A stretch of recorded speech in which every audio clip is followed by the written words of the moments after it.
Welcome everyone to the Breeders' Cup live stream here at My Railbirds. I'm Andy McNamara. What a show we have for you. We have 3 Grade 1 championship races. Remember, the Breeders' Cup, every race is a world championship. It's like having 14 World Series, 14 Super Bowls, the best of the best all around the world. Every horse in these races, typically, if you put them in most other races, would be the favorite. So you got a whole bunch of favorites all clamored in together. Sensational. Cannot wait. Been a great day of racing already. Future Stars Friday. Ren Carruthers is going to be popping on in a few minutes. Jessica Paquette, Parks Racing Track Announcers are going to be coming on. Martin McKelvey is going to be joining me as well. But right now, live trackside from California, from Del Mar Racing at the Breeders' Cup, Rob Conway on the program. Rob, how are you? I'm doing just fine, Andy. Yeah, we're in a great spot here. We're just above the walking ring. We've been back and forth to the track, check out the races. It's beautiful here. It's a little cooler than it was yesterday, which is nice. But sunny California is living up to its name. What a backdrop! You have palm trees. We have rainy Halloween, post Halloween day. Look at that. Yeah, it's not too bad. There's a walking ring behind me. It's jammed here today, guys. I mean, it's everyone's excited, obviously, but man, it's a really cool horse racing experience. You know, like you mentioned off the top there, these are all world championship races. These are all world championship horses. It's so hard to pick a winner because they're all so good. But your boy just won. Did you see that? Who? No, I was set up for the show. Mike Ivaroni. He had purchased into Ben Tornado a couple days ago. They yes. So he got a W. So him and Jules are just on in the winning circle and winner circle, and not too shabby. Now that also means, my friend, that that plays into the Road to Gold, because also, Rob, this is the final day for the Road to Gold Championship, where myself, you, Ren Carruthers, Joey Kenwood, and Martin McKelvey are all battling for the coveted 5 pounds of glory, that championship belt that Joey owns. He dethroned me, and it's double points, right? All day, double points. I'm just looking for the standings here. Who did you pick? Did you pick Ben Tornado? Copion. No, I had Copion. I figured everyone would be on Ben. Yeah, I don't, not in any point situation. I don't believe. I think he was 4th or 5th. That was the sprint then, right? Yeah.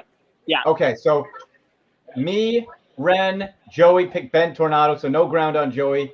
Mark picked Straight No Chaser. Did he do anything? He was in 2nd for a long time. I'm not sure. I can't remember exactly who won. Okay. And then fire it up here. And then Copion. Okay. I don't know what happened to Copion because he usually runs in the top 3. Yeah, he's solid. But no, he did nada. What did he go off at? Copion? Yeah, no, Ben Tornado. I can pull it up too. 8 to 5. It was Ben Tornado, okay. and then Imagination, and then Dr. Venkman. Oh, Venkman. I have a love-hate with Dr. Venkman, Rob. Anytime I pick him, he loses, and anytime I don't, he wins. So I didn't pick him. I guess it worked out. If you bet him to show, he paid more money. 39-1. Yeah, he paid more money than any other horse, so it would have been okay. Wow. But yeah. Wow. Yeah. Okay. And you know what? So that means we will look to get Netflix superstar Michael Ivarone back on Railbirds to chat about this new horse. For sure. They're here. Sweet. We actually saw him yesterday when we were getting dropped off. He was standing there. I told him good luck. Did you name drop me? You would have been like, Andy. No. Oh, too bad. No. You could have got invited to his parties. It's true. Limo. Yeah. No, it was fun. Yeah, it's been fun so far. What do we got next here? The Distaff's coming up next. Distaff's coming up at 5:01 Eastern. Yeah, no Torpedo Anna. So no, it's a bit more of a wide open race. I got Nitrogen, I think, on our picks. Yes, you and Mark got Nitrogen. Just looking at the form here. Now Joey took. Here's the interesting part in our Road to Gold standings here, Rob. So Joey took, who's in first place, by the way, folks. We'll show you the standings in a little bit. Took Seismic Beauty. Only one to take the overwhelming favorite, Seismic Beauty. Ren and I took Darth Vader. Amazing name. You and Mark took Nitrogen. So if Seismic Beauty wins, that puts a real dagger in our hopes to dethrone him. I mean, yeah, they got the California leading jockey aboard in Juan Hernandez. She's won the last 3 races. Now, granted, this is a bit of step up, but step up for everybody. These are massive races. Sure. But won by 10 in a claimer, but then won by 5 in a grade 2, and then just took out Copion and Rishi, who both ran in races today. Neither of them doing quite well. So at least the benefit to looking at the fact that barely beat those 2 horses, and neither of those horses ran too well today. So maybe that's a little bit of information to help you with Seismic Beauty and finding a reason why Seismic Beauty may not get the W. But you got Darth Vader, eh? Darth Vader. I just, first of all, the name just screams out, but that's not why you bet on the horse, right? This is this one is, Ren and I were looking at, and I was very close because Nitrogen is one of my favorite horses, Rob. I love Nitrogen. I love the way it races. Just a fun horse, and I've picked her to win before multiple times. I just love the horse. But for Darth Vader, as I scroll down here, this is a horse. My reasoning was this. So we have grade 1 experience, grade 1 victories, but on the dirt, each of the last 4 races, the speed figure has gone up on dirt, comfortable with the distance, and hit the 100 mark the last time out, only being edged out by a nostril by Torpedo Anna. And to me, that says you need 100 to compete with Seismic Beauty. She hit it, and that's why I think this horse is still on the rise. Yeah, I think that's the key race, right? I mean, to lose by no Torpedo Anna, a horse that was probably going to run in this race and be an overwhelming favorite is a good sign. Yes. So yeah, I mean, Jin beat Nitrogen last time out. You can get a decent number. I keep turning around. I'm looking at the odds. 16-1 on Jin. I mean, that's insane that you can get that 16-1 price. 16-1. Yeah. I mean, there's some value all over the board.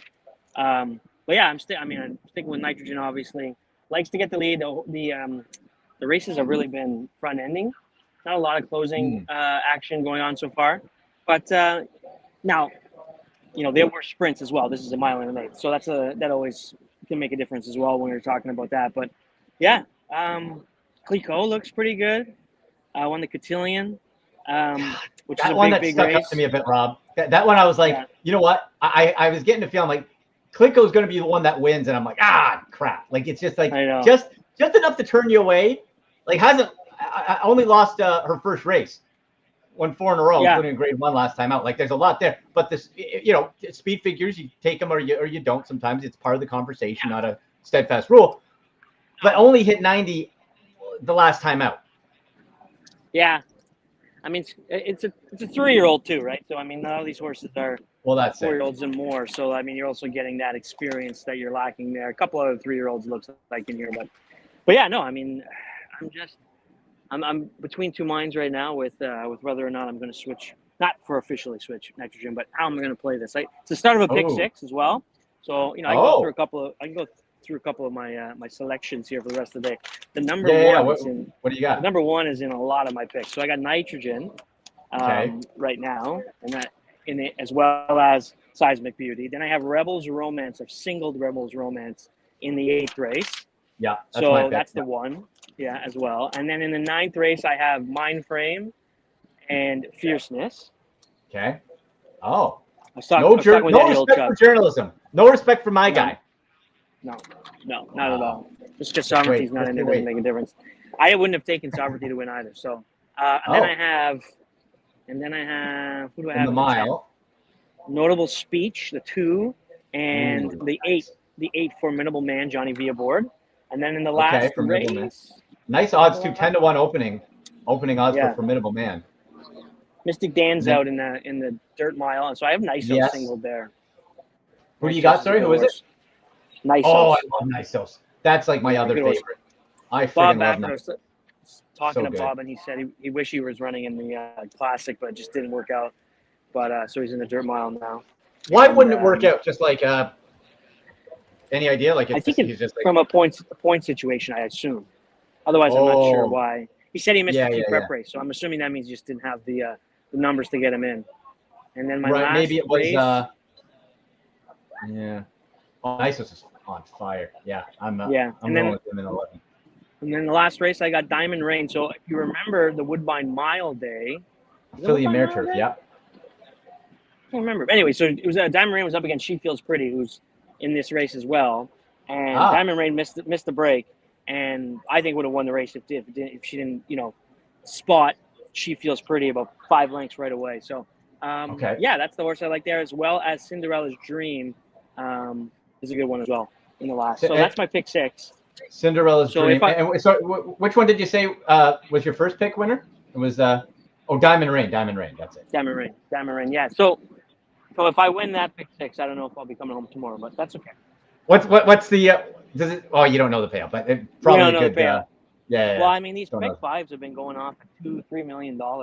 So yeah, it's pretty crazy. The handle right now, it's pretty nuts.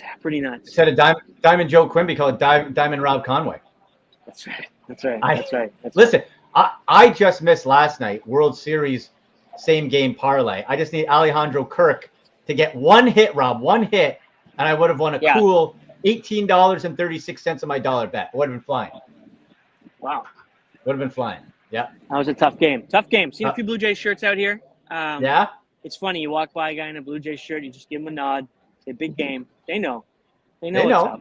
They know what's up. Jays are winning that one. I don't care. San Diego's great, though, because most people here are Padres fans, and they just hate the Dodgers. So I don't have to really – yeah. So I don't have to worry about, people cheering against the Jays too much or anything like that. So it's been fun to watch the games. We're 2 for 3. Right. My wife was at the game last night, unfortunately. Didn't work out, but so close. Had a great time. Yeah. So, yeah, we'll be watching it here like we have been, but looking forward to it. But right after the big races. I got 2 minutes. 2 minutes? Yeah, 2 minutes. Yeah. 2 minutes. So do you? So we'll let you go before the race starts, I guess, right? Or do you want to watch it with us?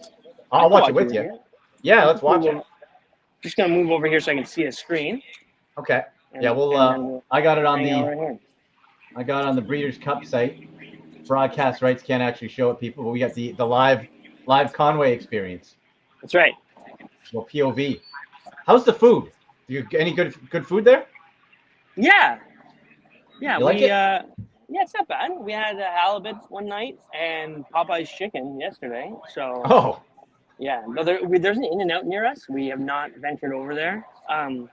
That's the only thing that I wouldn't mind trying, but I don't know if we'll have time because we're leaving tomorrow. So we'll see. We'll see about tonight. It's gonna be a rush from here straight back to try and get to the game, right? So.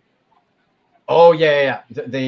Now I wonder if they would have a bar set up there at the track. But anyway, we got 1 minute to race. Let's tee this sucker up here. Okay, we got 1 minute to the distaff.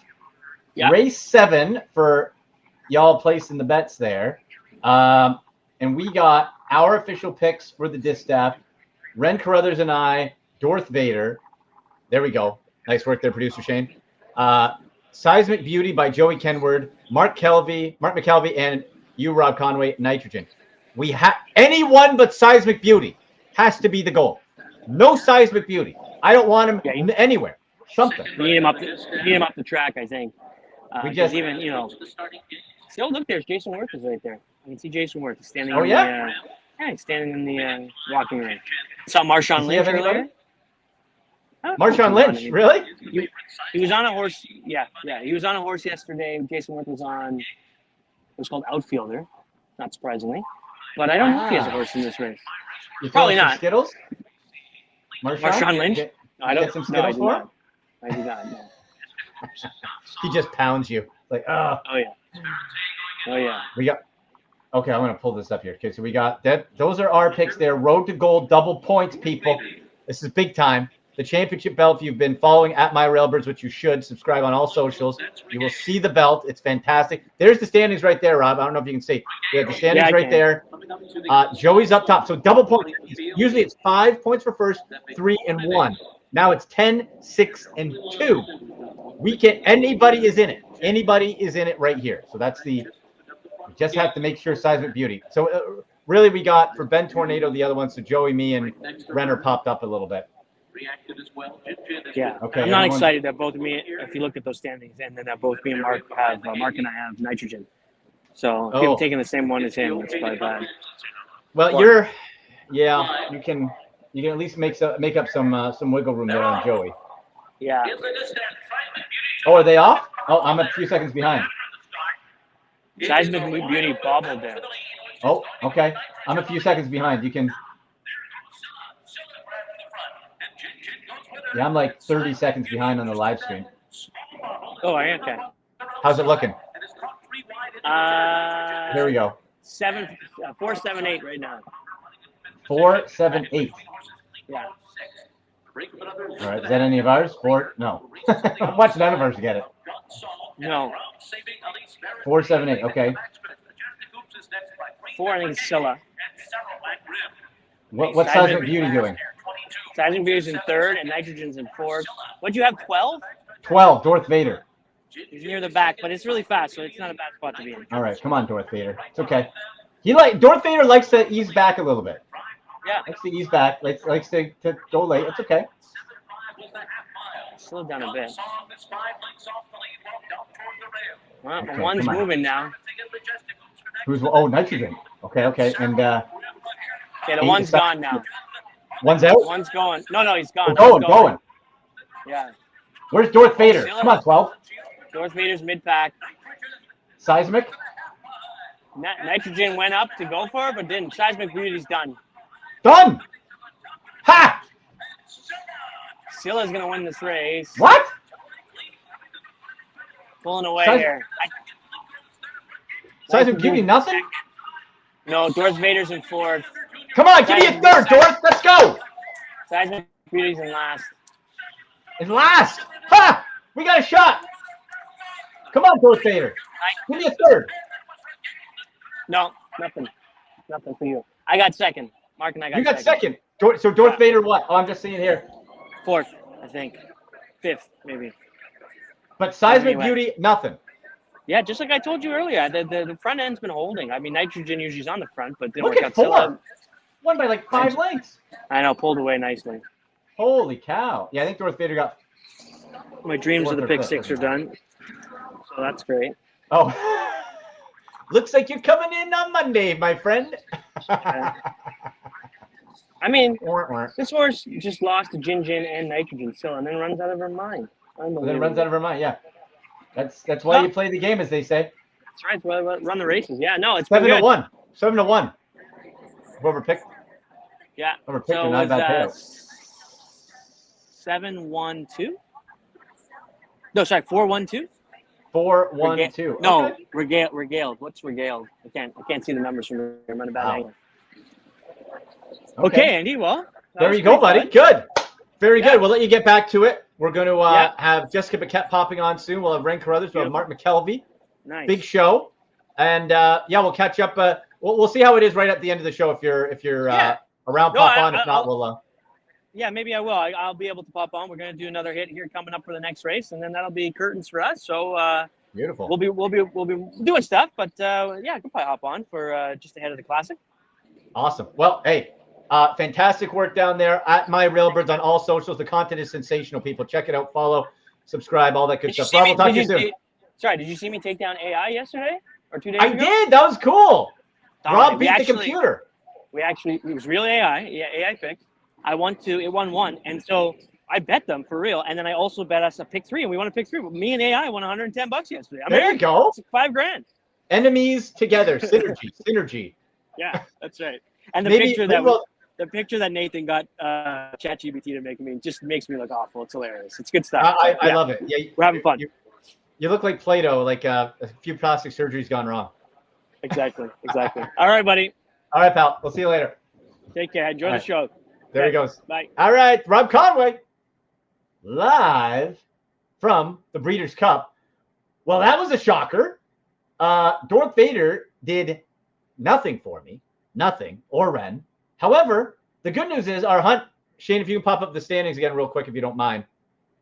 The hunt for the road to gold, Joey Kinrod at the top. That's the key, people, okay? So he has 10 points, more points, 95. I have 86 because we won off of Ben Tornado. Ren has 83. So now Joey and Ren and I don't have squat, but now Rob moves up to 83, right? So tied with Ren, and Mark moves up to 77 with 2 races left to go. So there's a lot of opportunity here to make up some ground. Okay, that's good for now there, Shane, you can pop me back up. Let's see. Do we got Jessica Paquette in the house? Let's see. Do we got her? Hello. Hello. On the road. She's driving. How are you? Yeah, I mean, I'm sure this is exactly what people want me to do while I'm driving, but the Massachusetts plates serve as a warning more than anything else. So you just finished up your day, calling the races at Parks, right? Yep, called 8 races. Gee, look at you! What a trooper! And now she's on live for Around the World talking Breeders' Cup. How'd the race day go at Parks? It was great. It was nice crowd on hand. Now I'm happy that we are kind of done early enough that I can go home and enjoy the rest of the races in sweatpants on the couch with my dog. That's right. And your dog, what's your dog's name again? I always forget. Her name is Eve. Eve. Adorable Halloween costume. Love the ghost costume. Well done. She didn't love that, but I paid for that handsomely in treats. Right. So now you can go home, watch the rest of the Breeders' Cup, and watch the Blue Jays win the World Series as well, right? Sure. Yeah. No. If that's what you'd like, absolutely. Knock yourself out. Are you Dodgers? You're Phillies. You don't care, right? I'm from. Boston. Oh, you're Red Sox. Get out of here. Yeah. No. I'm the ultimate Boston homer too. Absolutely. Yeah. I forgot you're Boston. That's right. I was thinking Phillies, but that's right. You Red Sox. I just live here. I've acclimated in a lot of ways. Like my takeout dinner tonight is a cheesesteak. I'm acclimated. I will not go in on the sports fans. There you go. I dig it. You gotta stay loyal, right? Yeah. I understand. I like it. So we just saw what I would have to categorize as an upset in the distaff there, Jessica, who you can follow on social at JM Paquette, by the way. We had the 4-horse. Now, is it Scylla? Scylla? You know? Scylla. 7-1. Start at 15-1 morning line. Went 7-1. Marin Carruthers and I picked Darth Vader. Nothing doing. The heavy favorite, Seismic Beauty, just totally bailed. And that's kind of what you get in these world championships. For a horse like that, when you're kind of one-dimensional speed, if you miss the break, you have no chance. She doesn't have any other tools in her toolbox. So she was kind of out of it from that moment.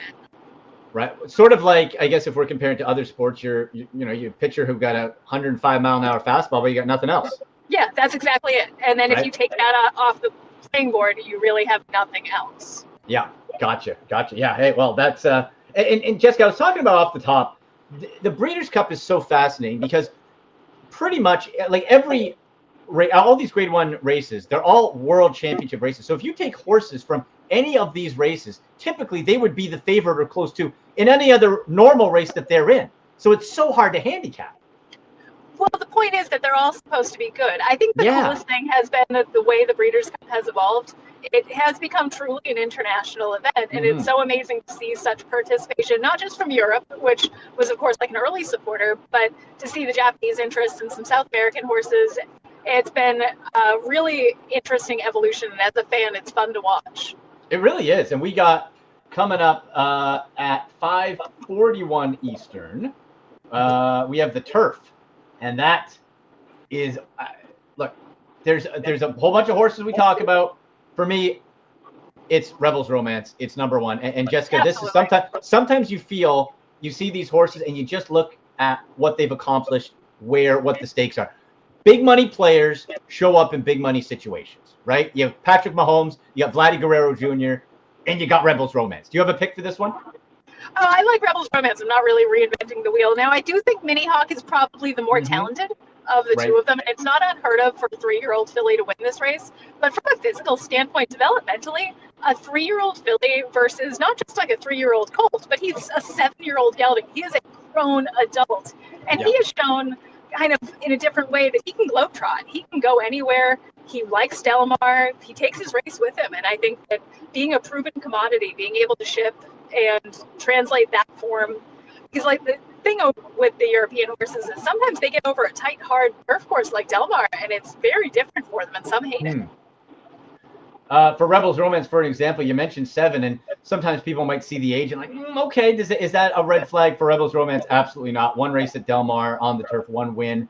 Last time out, the speed figure at Belmont at the Big A, 106. Like this, it just seems like wine, Jessica, just getting better with age. Just fantastic. Well, most horses don't really reach their true physical maturity and peak until like 5, 6, 7-ish. I mean, you see a lot of sport horses I mean, they don't start to get good until in their early teens.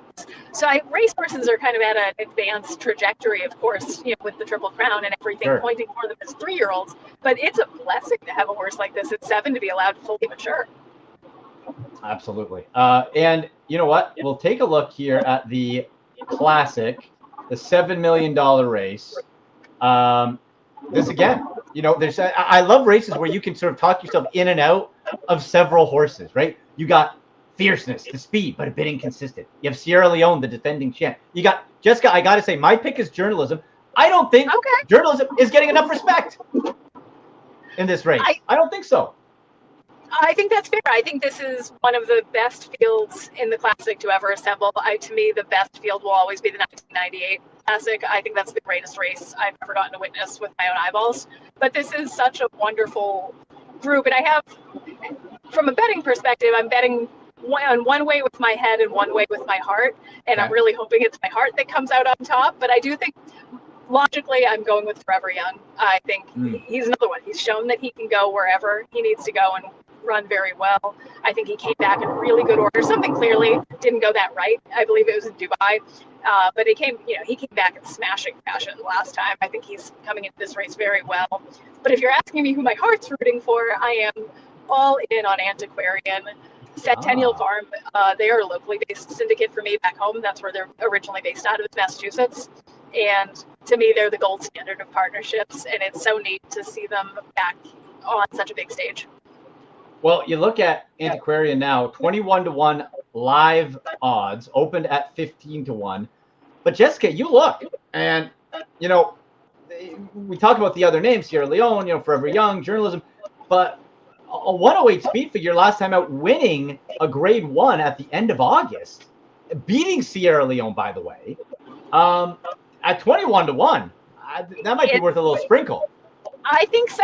This is a horse who's kind of always hinted that he's this good, and he's a big type. I think he was a little bit slow to mature, and this is not scientific, right? But he absolutely owes me one. When I visited him at Saratoga last summer after the Belmont, he shredded my Aviator Nation sweatshirt. He's just a big feel-good sort of colt, and he was I was patting him, and he just kind of bit me a little bit, just ripped the front of my sweatshirt.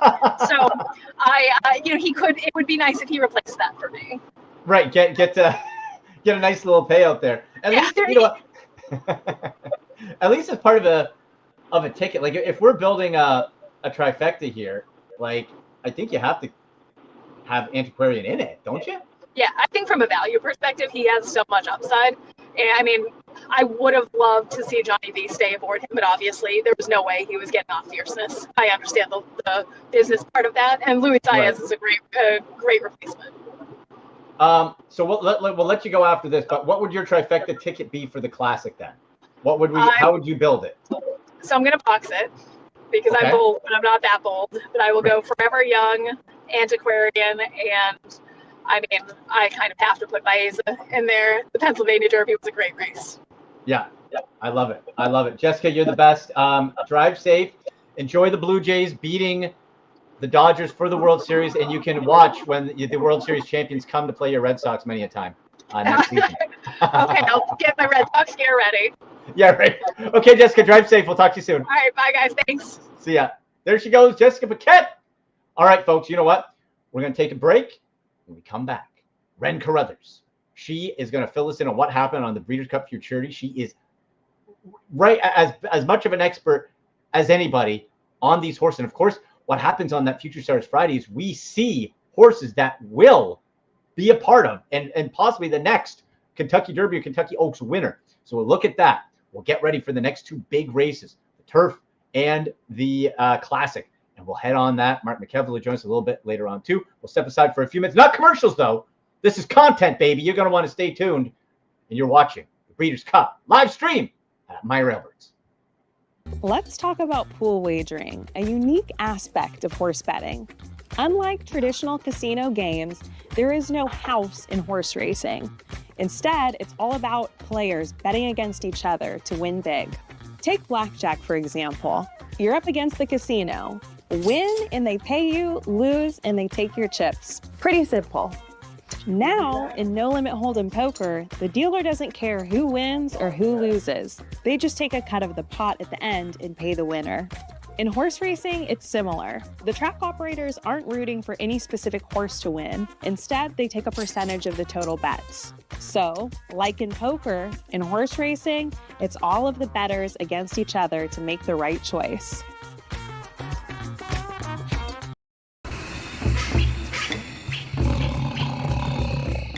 All three bettors are walking into the carrolls, talking and looking excited as they sit down. Today, we look at the common sports bettors in their native environment. Off for a day of enjoyment, the pack of bettors arrive at their local OTB for a day of betting. Two of the bettors begin to peruse through the horse racing program. One lone bettor pulls out his phone and begins watching the day's football action. The two other bettors are annoyed and begin to ignore their friend engaging in the first race of the day. As the day goes on, the two bettors watching horse racing have an ample spread of action throughout the day. From Florida to France, California to Canada, their betting appetites are at a frenzy. Meanwhile, the lone football bettor has been watching the same game for hours, jealous of the excitement the other members of his pack are feeling. He cautiously approaches, shocked. The two bettors do not immediately accept his attempts at forgiveness. But this pack has been running together for years. In the end, the trio is reunited, and the lone bettor is brought into the excitement of horse betting. The most intimidating things in all of sports betting, the horse racing program. But chill, we got you. We're gonna open it up very slowly and try to make some sense of it for you in less than a minute. Here we go. Top left, that's the race number. Any given day at a track, there are about 10 races. Just to the right, the track name, the class or division of the race. Then you've got the distance. Races are measured in furlongs. There are 8 furlongs to a mile, don't forget that. And a race can be run on one of 3 surfaces: dirt, grass, or all weather, which is synthetic. Each one of these names, that's a horse in the race. These people, they own the horse. This guy's the jockey, this is the trainer, kind of like the horse's coach. All of these words here, they're the relatives of the horse, most notably his dad, the sire, and his mom, the dam. Each line under the horse is the previous race, their most recent race at the top. The number here is where they finished. Now you know what this all means. Keep watching our videos, and we're going to show you how to use that data to start making money picking the races. People, hypothetical. The Celtics have lost 3 games in a row. The Raptors have won 2 in a row. They're playing each other tonight. Who you got? The smartest way to answer the question is by asking me 3 questions. Who did each team play in their previous games? How many days off have they had? Where are they playing tonight? Believe it or not, those are the same factors you got to consider when you're betting the horses. Just because a horse has won 2 in a row doesn't mean they're going to win again. Who did the horse face before? Take a look at the class of the race here. How much rest are they on? Might fatigue come into play? Look at the dates of their recent races. Where and what surface are they running on? Most horses have a preference of distance, surface, and even racetracks. You can see stats for all of those factors right here in the program. You need is a long shot.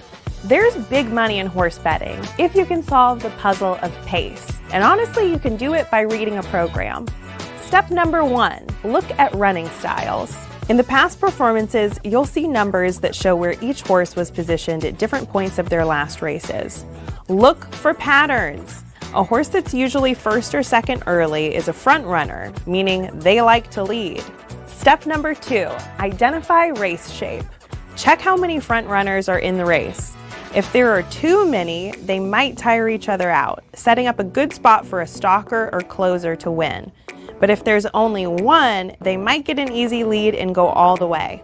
Watsonville Red over the top of them has got up to beat them both. In the end, mastering pace takes practice, but reading a program is going to make it so much easier for you to understand how a race is going to unfold and how you should be betting accordingly. Believe the prize money for number 1. We know horse racing is a big money sport, but what are the 5 largest purses, the 5 richest races in the world? Well, number 5, we head down under to Australia for the Melbourne Cup, which is a government holiday, and the top race delivers an impressive $8 million purse. At 4, we stay in Australia, but go to Sydney in the Golden Eagle, worth $10 million in prize money, held the last Saturday in October. Number 3 takes us to Dubai for the Dubai World Cup, with the huge amount of $12 million on the line for that race. And it's a tie for top spot. Sharing the title of richest horse race in the world are the Saudi Cup out of Saudi Arabia and back to Australia for the Everest, both with prize money for their respective races set at an incredible $20 million. All right, everybody, welcome back. Breeders' Cup live stream. Del Mar. I'm not at Del Mar, but we're watching along at all the action. We got 2 more races we're going to cover for you. The Turf $5 million race and the $7 million main event, the Breeders' Cup Classic. We already had an upset earlier today, and we're going to bring in Ren Carruthers. She is one of our terrific railbirds battling Ren. I know. The Road to Gold Championship belt. Our Darth Vader. I know. I know, but at least I don't think anybody else had Scylla, though, either. No one had Scylla. Joey's Seismic Beauty. Joey's in first place, folks, okay, as we battle for the belt. Was at the end, last. He got nothing. What happened there? I think she stumbled at the gate or something. I wasn't able to see the beginning of the race. So, but I'm happy for my friends at DJ Stables for getting second with Nitrogen. That is awesome. There you go. And you know what? It was funny because both of us on our picks video, both of us were like, we love Nitrogen. I know. But we didn't think, and now look at us. I know. Well, I mean, the pace shape changed when Seismic Beauty wasn't able to get out there on the lead, right? So everything changes. And what a nice, I mean, there's solace in this for Bill Mott, right? He had what an unbelievable difficult thing to have to scratch Sovereignty from the Breeders' Cup Classic. It's the right thing to do, but still. But to come back and win the distaff with Scylla, Junior Alvarado, I'm very happy for them. And we are about 17 minutes away from the Turf. Before we start breaking that one down, taking a peek, Ren, you are, of course, you do such great work looking at these 2-year-olds, the future stars, right? Future Star Friday. You were decked out in your Halloween gear, looking fantastic. Thank you.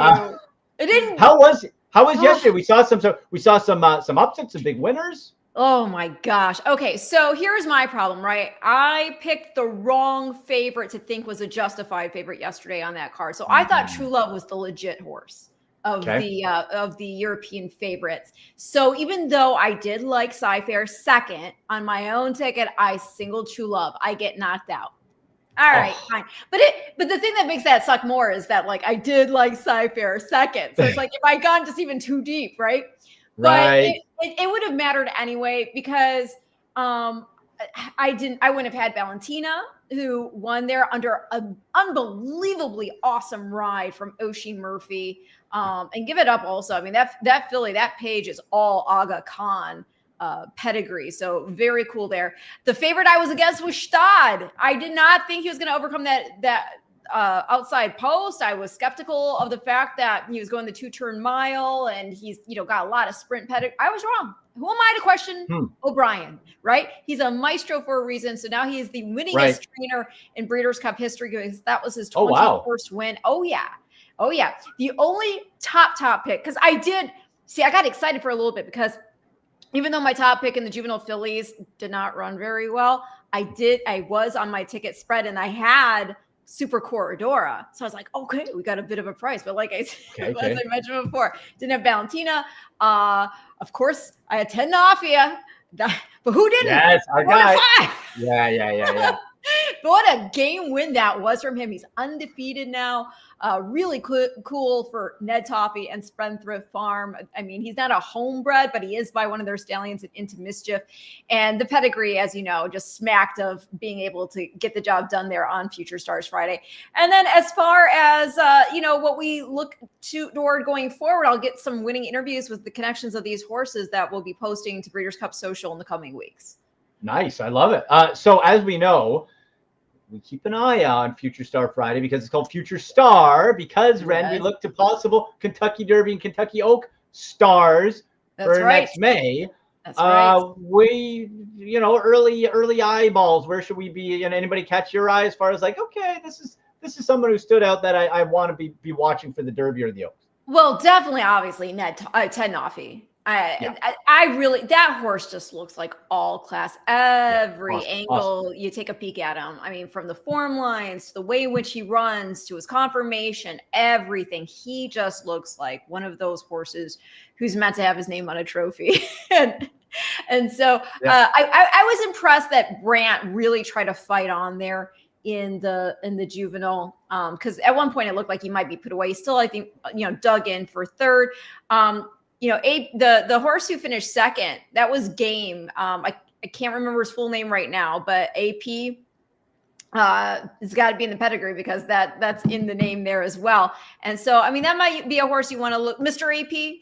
I mean, that's a horse you probably want to keep an eye on as well. But as far as that Derby future wager pool, we had that open on Wednesday. It closed before the juvenile. There's going to be another opportunity to get in on that later on Thanksgiving Day. A second pool is going to open up, and it's also going to include sires as well, which I'm guessing you're going to have like Into Mischief and Not This Time sort of duking it out for sire honors there. Oh, that's an interesting extra wrinkle on the betting side. I like that. For sure. Okay. I like it too. Well, I, as a pedigree person, I definitely like it. Yeah. Now, Red, you've shared before at My Railbirds, in case anyone who's missed it, first of all, shame on you. You should be subscribing and watching all our videos at My Railbirds. Yes. But tell the Ted Noffy story. How did the name come about? Because it's a funny little story. Oh, because Ned Toffee, who, manages things there at Spendthrift, he had done an interview, and the author, at least when they posted it to the social media accounts, had transposed the letter. So instead of putting Ned Toffee, they put Ted Noffy. And so then Ned's daughter replied back to the post and said, "Oh, so close." And she sent the screen grab of this to the head honcho, the owner of Spendthrift, Eric Gustafsson, and he just thought it was funny. He did not tell Ned until one day Ned happened to be looking at the workouts of the horses that they own, and he saw Ted Noffy on the tab. And there you go. And, a funny little error could be turning into a superstar. It's pretty awesome. I know. Somebody asked him a brilliant question. They said, "When is this going to stop being weird?" And he said, I don't know. I mean, he still has to go to stud. Yeah, that's right. I know. I always joke that, they got so much in common. They're both gray, big, tall, strapping lads with good hips. Well, that's something to keep in mind when the futures bets open, what we're looking at there. We are 11 minutes until the Breeders' Cup Turf. Producer Shane, if you could pop up the race 8 picks, if you don't mind, so we can have a peek-see. All right. So now, Breeders' Cup Turf, we are all still within striking distance to win the glorious championship betting belt, horse pick belt in the Road to Gold. I'm either going to look brilliant here or stupid. Well, Ren, here's the thing. These are double point races for those who don't know. Typically, the points are 5 for first, 3 for second, 1 for third. Now it's 10, 6, 2. Yeah. If you have a standalone, it's like with Joey in Seismic Beauty. Had a standalone, didn't get anything, right? No. Rebels Romance being picked by 3 of us, by myself, Mark, Rob. Joey's going Mini Halt. You tell me about your standalone pick. Morning line 10-1. So this isn't like some, this is on paper going out a little bit on a limb. So here's the thing. Rebels Romance, obviously, he could make some noise here. He's already won this race twice. If he won it for a third time, what a great story that would be as well. He has speed. He has the rail. Mini Hawk, wow, what a game runner-up performance, beaten just ahead there in the arc in her last start. But that's the thing. That was recent. She ran really hard that day. That's why I'm a little skeptical here, coming back. I mean, we saw, for example, Enable, who's a superstar racehorse. She went and won the ARC, and then she became the first horse, I believe, to not only win the ARC, but then win the turf as well. It's an extremely tough thing to do. And this filly basically is a head away from being a winner of the ARC. It's a hard race. And then to come back, wheel around, and take on Grade 1 males again here, in California, for the World Championships. It's a tough ask. Maybe she answers the call. As far as Rebels Romance, for a 1.5 mile race, there's a lot of speed in this race that you wouldn't necessarily expect. There's a chance that with that rail, obviously, it's going to go, or I would think. And there's other speed here, like Salawi and whatnot, that may put pressure on him. Now, Amalok, by comparison to these other horses, is very lightly raced. I understand that. But that's kind of the appeal of him for Rafe Beckett here. And you got Rasa Ryan aboard, a huge fan of Rasa. So this horse, Amalok, 5 for 6 lifetime. His only defeat was last out off a layoff, taking on Older for the first time in the Irish St. Ledger. He got beat 4 lengths. I understand. But again, he was coming in off a layoff. He hadn't run since he won the King Edward back at Royal Ascot. And as far as the Irish St. Ledger, the thing you have to take into consideration, that mile, that is 1 3/4 miles, all right? So you're talking 14 furlongs.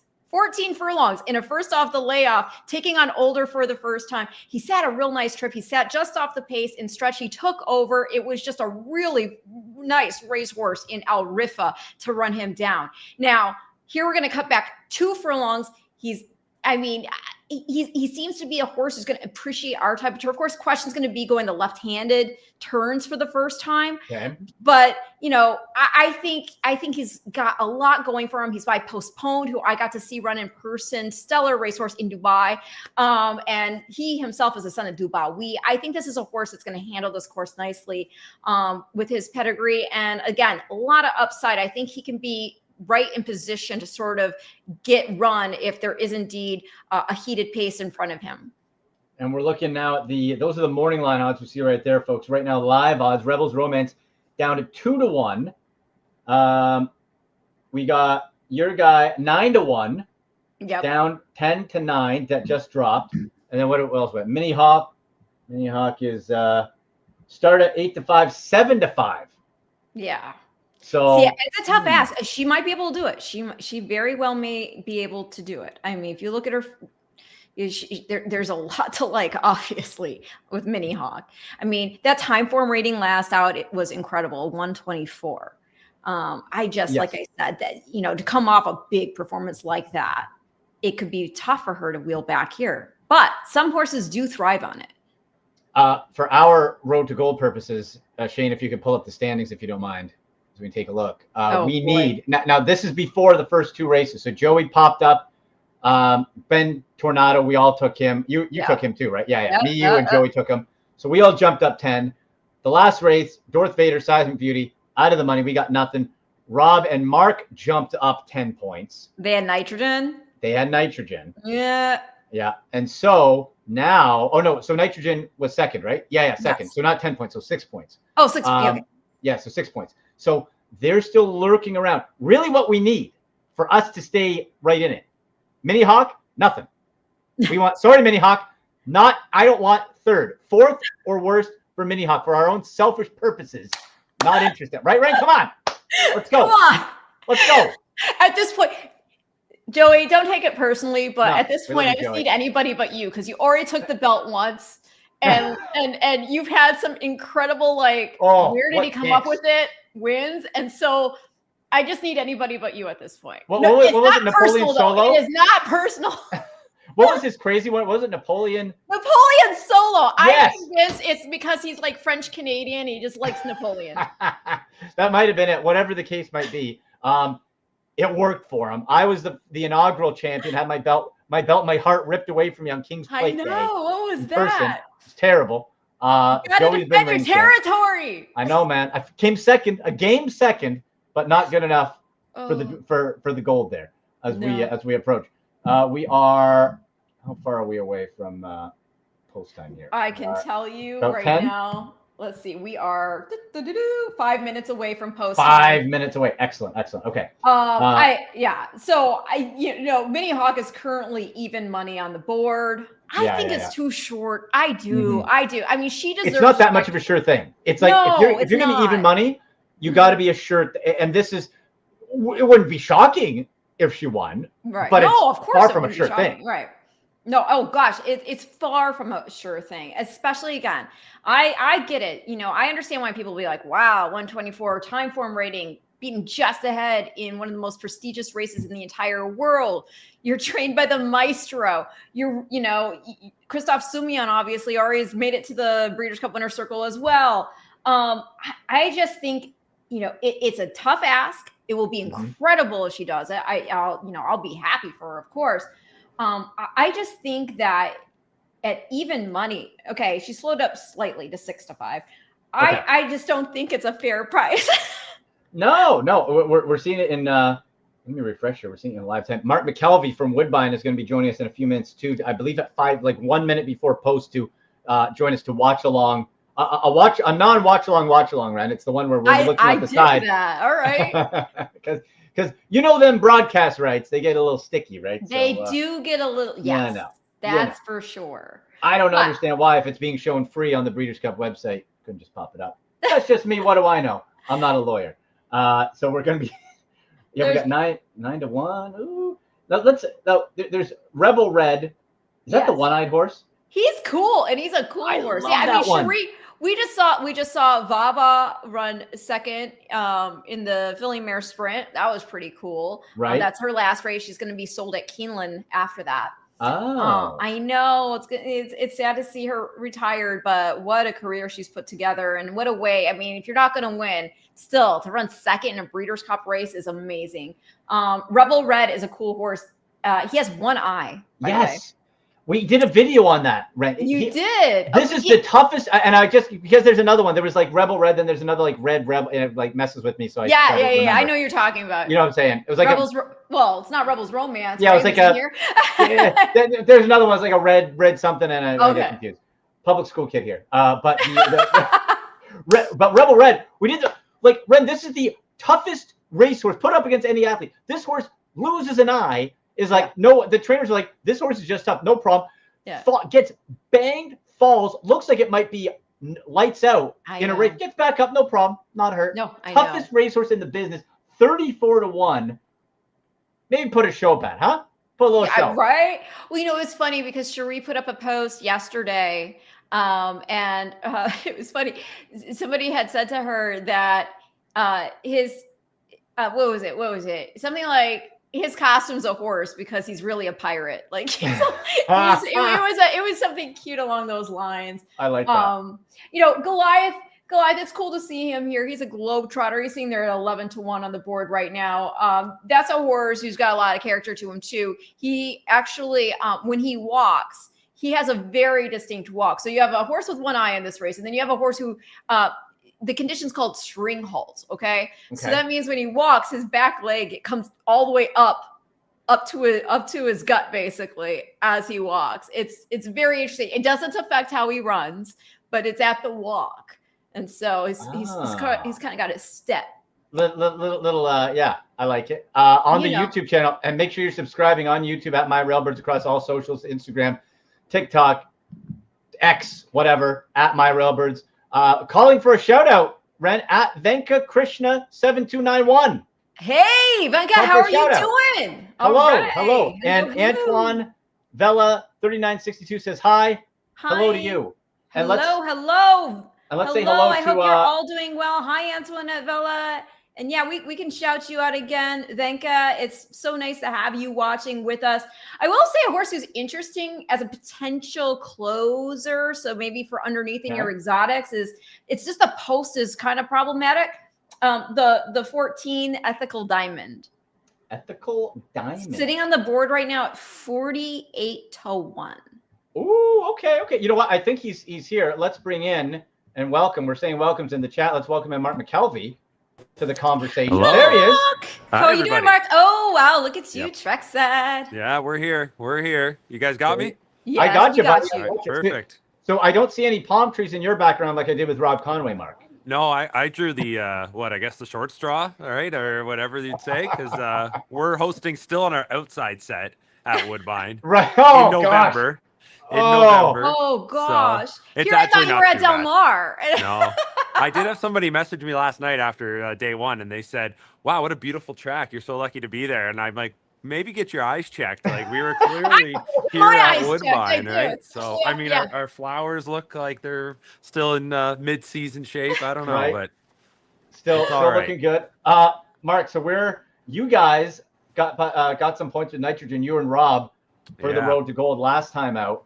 This race, myself, you, and Conway are going for Rebels. Oh, we lost you there, Andy. Well, he's asking about. He's saying you guys went for Rebels Romance. You got me? There, you came back. You came back. You're asking them about they selected Rebels Romance, correct? Okay. Yes. Yeah, that's where I went. I mean, I guess I'm just going off of a little bit here of just the class of this horse, right? He's so cool to watch and so well traveled, and yeah, that's where I did go with him. Trying to make it 3 times in the Breeders' Cup. I think was it only Beholder and Goldacova, the only 2 that ever done that? So yeah, I mean, Beholder took the juvenile fillies and 2 editions of the distaff, and of course the Mighty Mouse Goldacova took 3 editions of the Mile. So yeah, maybe this will be it. I think it could be. But Mini Hawk, I was so impressed with in the ARC, and not surprised she was taking so much support. Yeah, no, I just was telling. Let's see. I think we're getting some. Yeah, I was just telling Andy that Mini Hawk I mean, that's a hard wheel back. That's what I was thinking. That was the biggest reason I just went against. Just thinking like coming right back from that race in early October, and with the effort that she put in that day. Exactly, I mean, it was too bad that she had to settle for runner-up. I mean, that's what made the fact that I was telling him when Enable won the turf after having won the ARC, it was so incredible. Yeah. I still remember the round of applause she got as she came postward. Are we ready to go? We're going here. All right. Let's see. I think we're ready to go. We're loaded up from what I can see here. Yeah, they're off and running. We're are you guys? Oh, they're up. I'm behind. Oh, now they're off for me. Okay. Yeah, I'm about 5 seconds behind. Let me refresh here. Okay, so we got Rebels Romance. Yeah. Salawi's in the lead. No surprise, I guess, especially after what we saw in the International. Nah, just going back to that. The configuration of the Del Mar turf course too, though, similar to what it was the inner turf here at Woodbine for that day, and 3 turns, and they couldn't. That's right, because the EP Taylor was under renovation. Yeah. Right. Okay. Let's see. So we got. I mean, kind of Ren, freewheeling out where's there, your though. horse, Ren? Oh my gosh, I'm looking for my horse. Like we're still so early into the race, 1, 2, at least 3, on my 4, 5, feed. 6. I'm trying to spot them out here. They're all bunched together. Rebels Romance is 4th from what I can see right now. I think you're now in 3rd. Yeah. For Rebels Romance. We don't want Mini Hawk. We can't have Joey win this, Mark. We cannot have Joey win, and Mini Hawk is 4th. I'm sitting in 6th right now. 6th. Okay. Okay, we got you in 6th. All right. We're popping right now. It's here. Rebels Romance in the lead. Goliath is tracking in 2nd. Then you got Rebels Romance in 3rd. Mini Hawk is sitting there in 4th. She is now moved. Nope, she's still back to 4th now. Rebel Red is in 5th. Rashabar is. Come on, Rebel Red. Mid-pack. Ooh, he's trying to angle out here with Rebels Romance. Rebel Romance just dipped to 4th. Salawi stopping, so. Another. Yep. Oh, now they're going back and forth. We got Rebels Romance and Mini Mini Hawk. horse off the rail. Get off the rail. Buick just squeezing. Oh boy. Okay. Whoa. Rebels Romance dipping down the Diamond! Wow. What did I say? You did. Oh no. That doesn't do any of us good. Oh, we got who's pushing off late? Who just kicked to the outside? 25-1. What did I say? Wait, is it over for you guys? I'm still watching. Yep. Hold on. Oh no. Wait, where's Rebels Romance? 2nd? Second effort, but wow. 2nd. Okay. Course record. Whoa. Wow. What did I miss, Ren? You were on Ethical Diamond here? No, I said he went off at 27-1. No, I said to oh my gosh, I said to Andy before the race, I said, there's more speed in this 1.5-mile race than we would normally anticipate seeing. And I said a horse that's interesting, but the outside post might be a little difficult is Ethical Diamond to close. I said, so a horse you might want to play there underneath. Wow. 27-1. Wow. That's why we watch. That's why you watch. Wow. Jeez. 27-1 How many winner tickets of the just turf. got knocked out, by the way? Yeah, Oh. that's just Yeah. This is gonna pay stacks. Any horizontals you got? Any of the verticals? yep. I Wow. mean, Wow. And Rebels Romance Let me second. see. Ultimate. It went Ethical Diamond, Rebels Romance second, El Cordorbs third, My Horse Amalok fourth. Amalok fourth. Mini Hawk Mini off Hawk. the board. Yeah. Mini Hawk. We're alive. We're alive. Bring up the We're standings, alive. Shane. You Bring got up to be in the standings. lead at this point now, no? Okay. During the commercial, I'm going to actually do the math because Do the math. well, We want the math. live math. Not You do not it great. live. That's 4,000 for Mark. I don't know what's going on. that'd be awesome. We got second place points though, so we got 6. Joey, me, and Ren got 10 points on the first race, so we popped up. Okay. Mark, you and Rob were the only ones to win with to get with nitrogen second. So you guys got 6 points. I got 6 there, so that means I'm close. I think I'm like 3 off of Joey. Mm-hmm. I should be 3 off of Joey. I'll do the actual math to see who's Ren's definitely still in it. Mark, we'll have to do some math to see if you're still in it. You Why got couldn't 6 as Amalok well. finish third? Why could he have not finished Yeah. third? Right, just get you a taste, right? Just a couple. I know. You give me a sniff. Just a sniff. Ah, There we go. What We an got upset. the Ethical Diamond. Wow. 20. Quite the Ethical upset, though. Diamond. Will they I show mean- the payouts on the Breeders' Cup stream here? You'll see them in a bit. Yeah. Yeah. Yeah. I'm very curious. That's unreal. It's funny. This horse. I mean, this horse runs a lot of long races, right? Like 2 miles, and just wasn't You getting got- tired today. Nope. Nope. Jeez. Nope. Nope. I mean, Oh, mile and a my. half just was right. In I mean, the- Rebels Romance. I don't know. I get the ride, and I don't think it really made much of a difference. Really happened to squeeze through there, getting out of the final turn. I mean, wasn't today for Rebels Romance. No stop in Ethical Diamond. That's wild. It's so funny, right? Just like you're betting football or whatever too. You put all the work and you're thinking you're working, and then at the end you're like, oh, doesn't mean anything. This is what you that's get for today, sure. though, too, right? I mean, Yeah. favorites going down in defeat and starting my to gosh. a little Oh, bit no, of a trend. Mark, I was telling Andy yesterday, Yeah. like I was so like, oh, True Love, like she's legit. And then I told him, Cypher was my second pick, but I thought True Love was so legit that I singled her. And the horse I thought was the not legit favorite was Stad, who's like, Oh, yeah. who misses the break basically and still wins. Oh. Didn't matter. Like, at least I had 4 to 5 Ted Nafi though. Oh, yes. Yeah. Yeah. And Win's had a to win. kind of sweat it a little, too. I mean, it wasn't just a... It's okay to hit singles sometimes, kids, right? 4 to It's okay. 5. Yeah, We're we'll take not- it. Yeah, right. If it Uh, keeps you alive, you will take it. For It keeps you alive. You take it. You take the 4 Mark, to 5 and you smile.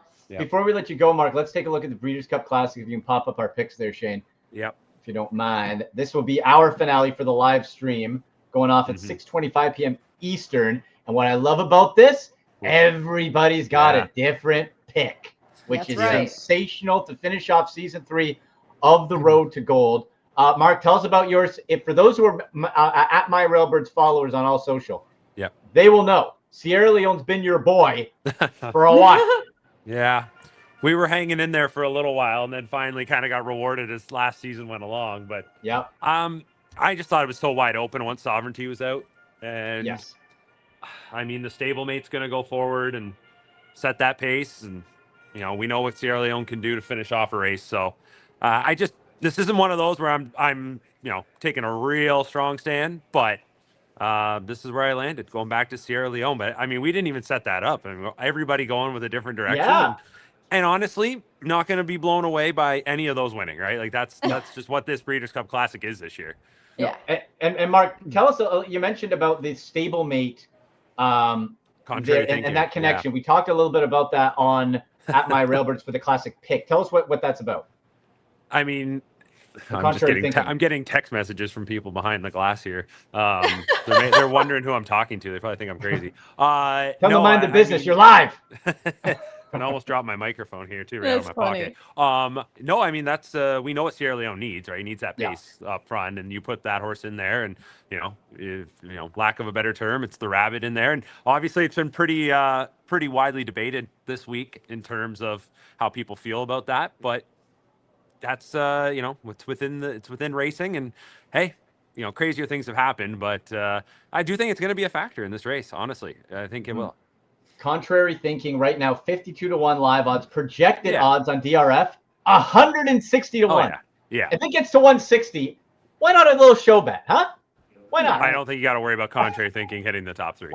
Yeah, I don't think you have to worry about that either. You don't have to worry about that at all. So miracles happen every day. Who knows? I know that's not happening. Not. Mark is calling a shot, and it's not a far shot. But I don't even know if does he even get the lead though? As it turns out, I mean, there's got to be some others. So that's it. Ren, your pick is Fierceness. Fierceness. Right off the one. We know the speed and the power.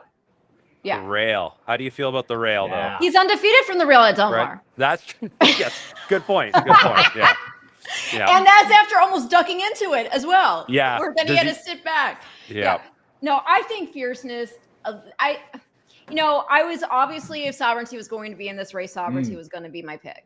And whether he's the chalk or not, the horse to me is just one of those ones that is. I don't even know how to put it. Sometimes there's just a horse and they just capture your imagination of what they could ultimately be. He's like one of those, right? Yep. That closing kick he has is unreal. And then he showed new dimension, being able to sit closer to pace, but we don't have him. I love Fierceness too. I don't want to take anything away from Fierceness because he's such a cool horse. And he's what our Future Stars Friday program is about. I mean, this is a horse who won the Breeders' Cup Juvenile as a 2-year-old, Eclipse champion 2-year-old. And then he turned out to be a stellar 3-year-old. He ran such an incredible second last year in the Breeders' Cup Classic right there at Del Mar. He was sitting that Japanese horse went out there and put in a flipping sub 45 half. Okay. Insane. Yeah. Suicidal fractions. The fact that Fierceness was still there and dug in for second with Sierra Leone just coming and rolling up late. I thought that was so impressive. I think he can just go ahead. Johnny is going to know and understand what contrary thinking is going to be up to. He knows the thinking there. So I think he lets him go. Okay. Pretends he's not even there. That horse is going to come back to you. Don't worry about it.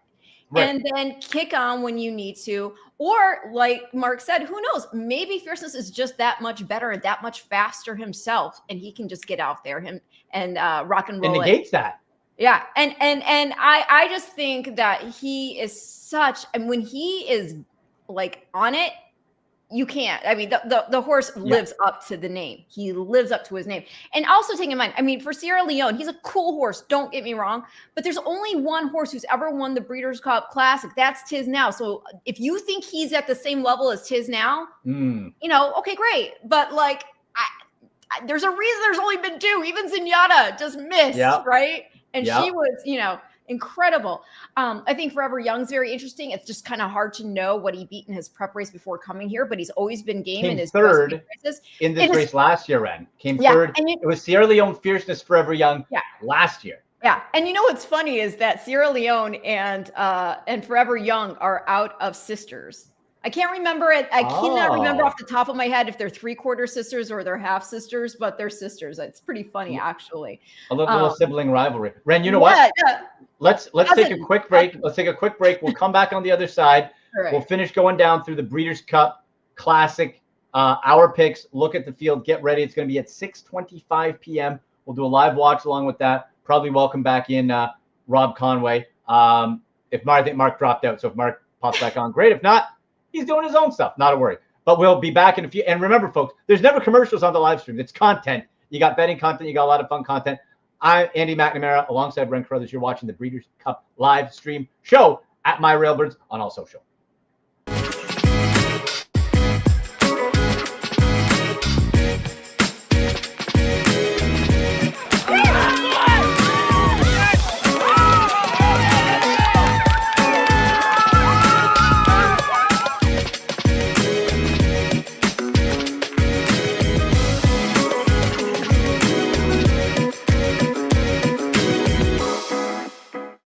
Here, yay or nay, championship jockey or old-timey sports player? You ready? I'm ready. You ready? Ready. Feel good? We're ready. Yeah. You feeling good? Yeah. Let's do it. Okay. First name, Ryan Munger, jockey or old-timey sports player?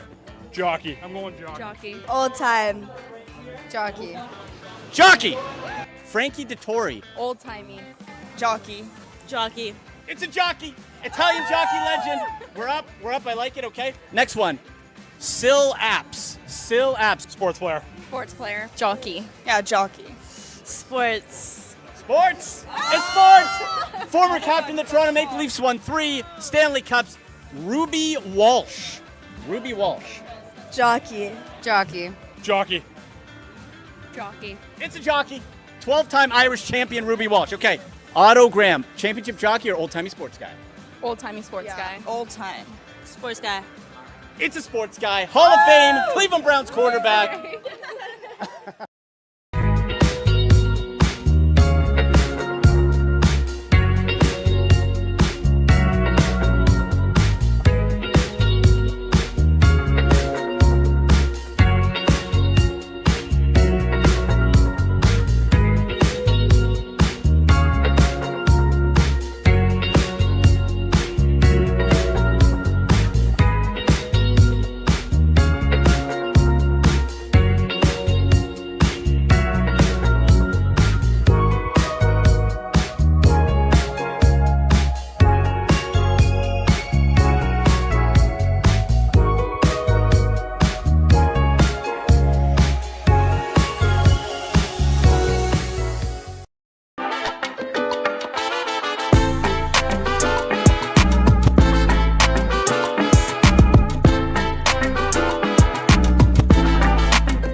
How big is the Breeders' Cup? Well, look at it this way. There are 14 championship races, 14 opportunities to go down in history. Essentially, it's like having 14 Super Bowls, 14 Game 7s of the Stanley Cup or the World Series, all in one weekend. It's as big as it gets in thoroughbred racing. Do you bet on a horse? What do you look for when you bet on a horse in a race? Honestly, we look at the name. The name? I would say I like the name. We go like this, he's a winner. Favorite. Yeah. I'm going for favorite. Yeah. It's the gut. Women's got a good gut feeling. Got the gut. When I see them on the camera and I see their energy, I'm like, yeah, that's the winner right there. Jessica Paquette, joined here with Jesse Costa, the outrider here at Gulfstream Park. Now, Jesse, tell me what the role of an outrider is on a day like this. Pretty much safety. Got to get the horses to the gate on time for the races, make sure everyone stays on their horse. We got no mishaps, nothing happening. That's pretty much it at the end of the day. And your horse is your partner. How important is it to have a good partner on a day like this? You're only as good as your horse. You got to make sure he's good with the noise, good with the crowd, good with the music, good with everything going on. But without him, everyone's safe out there. So this is Jesse Costa. He's the outrider here at Gulfstream Park. The Breeders' Cup, the World Championship of Horse Racing, is this weekend. It's such a big event. Here are a few facts you may not know. What was the largest winning margin in a race in Breeders' Cup history? Any guesses? 13 and a half lengths. 13 and a half lengths by Inside Information in 1995. 13 and a half lengths. That's about 6 feet shorter than the distance between home plate and second base in a major league ballpark. There's been so many great jockeys in Breeders' Cup history, but who was the oldest jockey to win a Breeders' Cup race? Guess the age. Any guesses? 56 years young, Bill Shoemaker, who did it riding Ferdinand back in 1987. We know the oldest jockey. Well, who is the youngest jockey to ever win a Breeders' Cup race? Well, let's start with the year. It was 2011 in the Turf Sprint race. It was Joseph O'Brien, and he was 18 years old. 18 years old, rode St. Nicholas Abbey of Ireland in 2011. So that was the youngest jockey. Make sure you stay tuned to @MyRailbirds on all social for all Breeders' Cup action all week long. The race horses that have earned the most money ever. Biggest money makers. I bet you can't name all 5, and the list might be missing some names you would expect. All-time legendary horses like Secretariat and Northern Dancer aren't even close. Not because they're not fantastic, but things like the era they raced in compared to the more recent races, the increase in prize money, etc. So they're not in it. But which horses are? Let's start at number 5, Gunrunner. Winner of the 2017 Breeders' Cup Classic and 2018 Pegasus Cup, third in the 2016 Kentucky Derby. Keep going. Gunrunner earned over $15.9 million. At number 4, out of Ireland, it is Mishriff, a winner of multiple Grade 1 international races like the Champion Stakes at Ascot, and also brought home the huge Saudi Cup purse in 2020 for career earnings of just above $16 million. At number 3, also out of Ireland, it's Thundersnow, collected over $16.5 million in 24 races, finishing in the top 3 an impressive 79% of the time. In second place, what a career for Arrogant. Winner of the Breeders' Cup Classic, Dubai World Cup, Pegasus World Cup, all adding up to a whopping $17.4 million. And now, number 1, the top earning thoroughbred racehorse of all time is Ushba Tesaro of Japan at over $18.5 million. True world star, winning the 2023 Dubai World Cup and multiple big money races in Japan with 11 career victories. I like to see if they poop.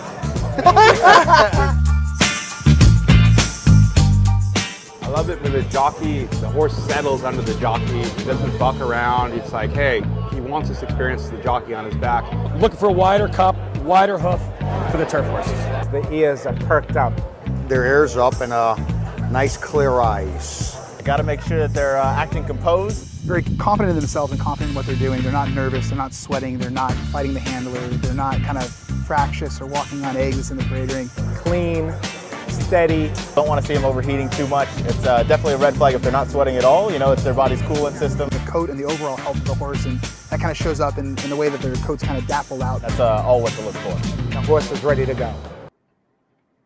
Welcome back, everybody. Breeders' Cup Show live stream all around the world at My Railbirds. Make sure you are following, subscribing wherever you're going and watching. We're giving shout outs here. We're having a good time. I'm alongside Ren Carruthers. Get her on all social at Ren Carruthers. Myself at Andy MC81 on X, at Andy MC Sports on Instagram and TikTok. I don't do any of the TikTok dances, Ren. It's more of reacting to the Browns losing. So that's about it. Okay.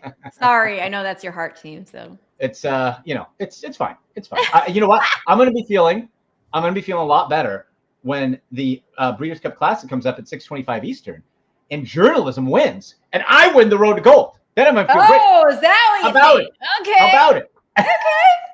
All good. Hey, I'm a huge fan of Jose Ortiz. So if he were to like go and get journalism out there to, get him into the winner's circle when he's sort of just, been sort of getting the, always the bridesmaid, never the bride sort of treatment. Sort of vibe. Yeah. Even though he did win the Preakness, I'd be very happy for him. But I think it's a tough ask against this group.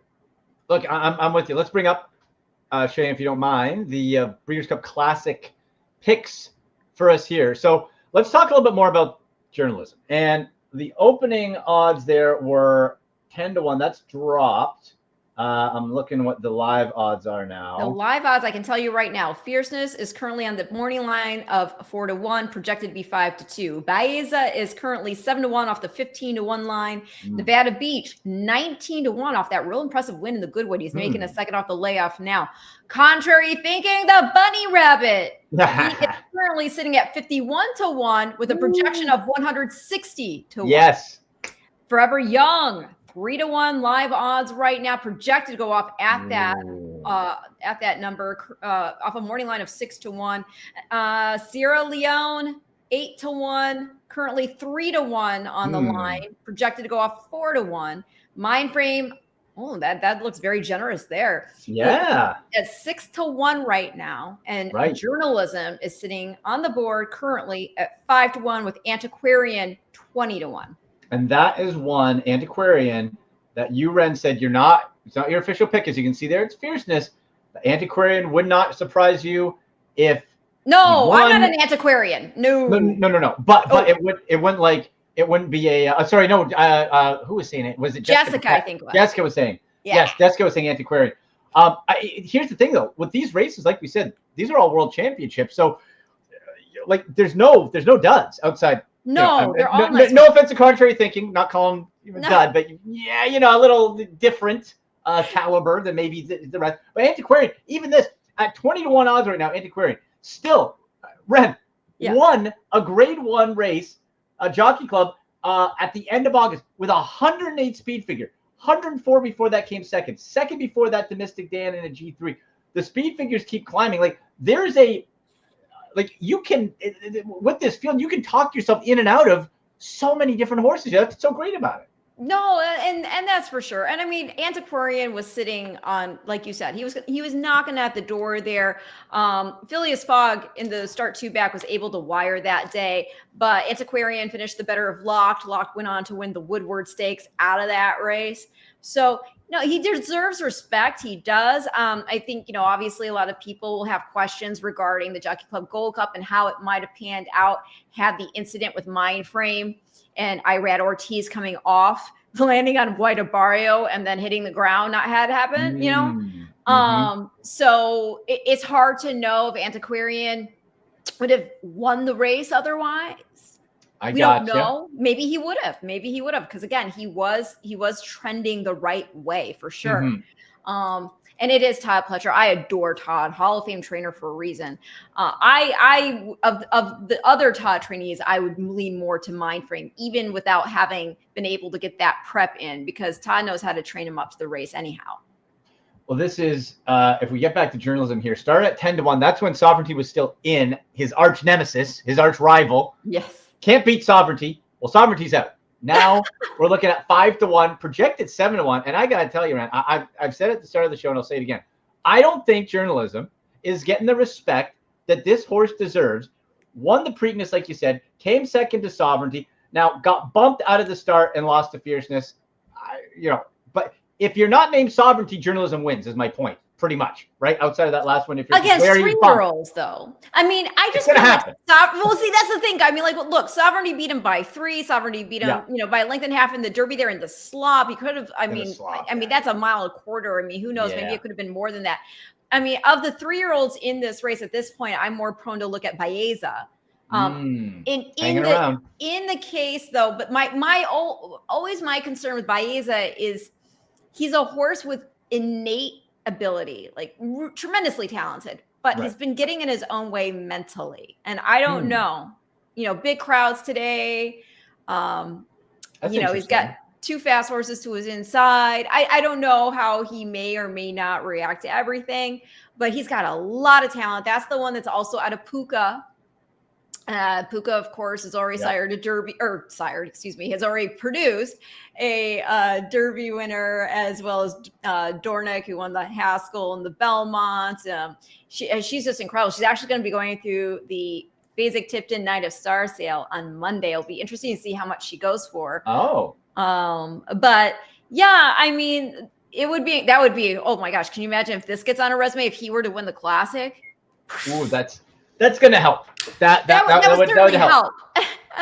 She's an older mare now, but like still, it is pretty incredible what she's done. But yeah, I don't know. I feel like my gut is just telling me, and my gut could be wrong. Maybe it's indigestion, but like I'm feeling fierce. Fierceness.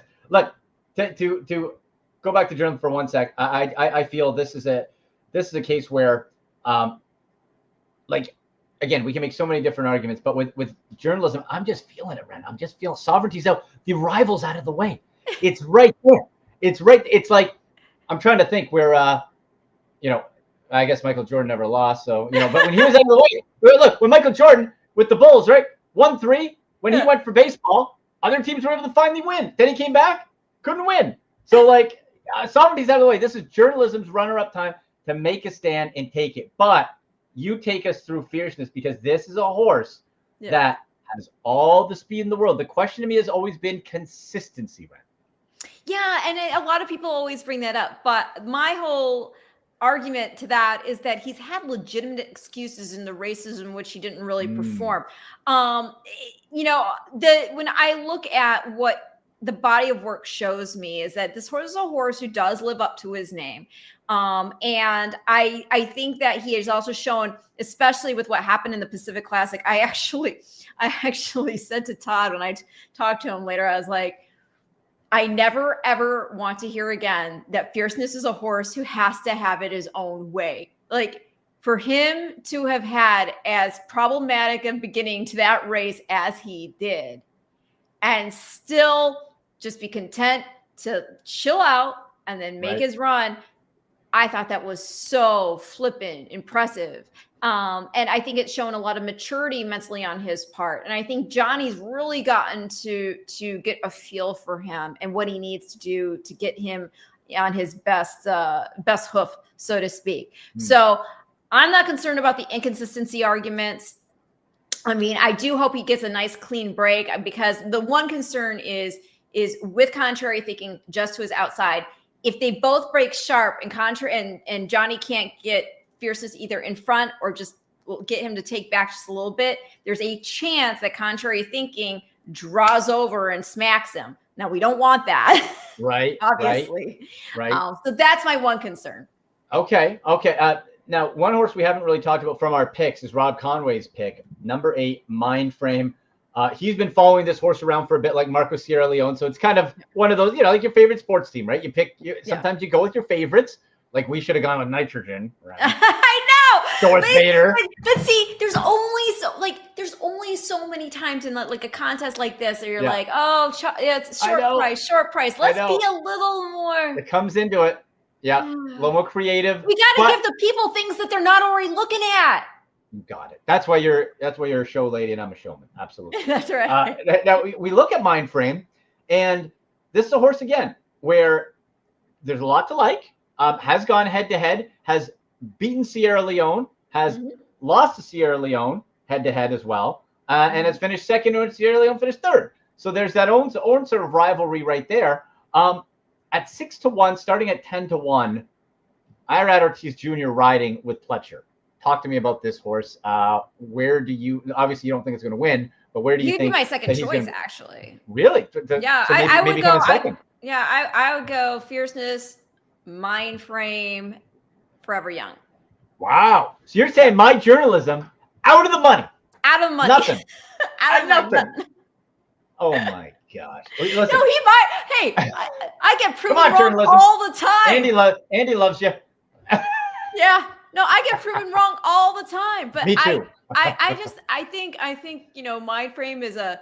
I mean, look at that race record. I mean, look at what he's accomplished in his career. Okay, like he's only been off the.